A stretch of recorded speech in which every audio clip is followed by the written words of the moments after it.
Hi everyone, welcome back to another episode of Webtech Tutorial. In today's video, I'm going to guide you through an easy step-to-step process on how to log in to HomeStreet online banking application right from your mobile device. Watch the video till the end and don't forget to subscribe to our channel by hitting that subscribe button. Press the notification bell so that you'll never miss another upcoming upload from us. To log into your HomeStreet online banking application, you can simply go and tap open your app store and search for the mobile banking application in the search box, or you can simply open up a web browser from a mobile device and in the web address bar type in www.homestreet.com and press go.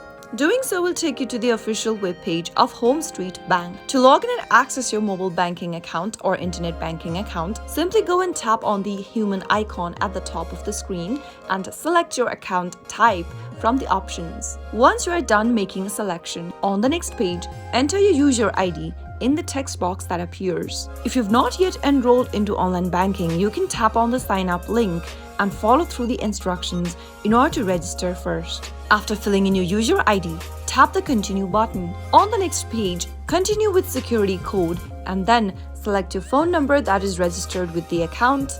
Select an option right beneath that you would like to use in order to receive your one-time passcode and tap continue. Enter your security code that you received via call or text message according to your selection and then tap the submit button in order to access your HomeStreet Bank online banking account right from your mobile device. That is how it can be done. I hope the tutorial was helpful to you. If it was, go ahead and give us a thumbs up. I'll soon be back with more videos like this. Thank you for watching.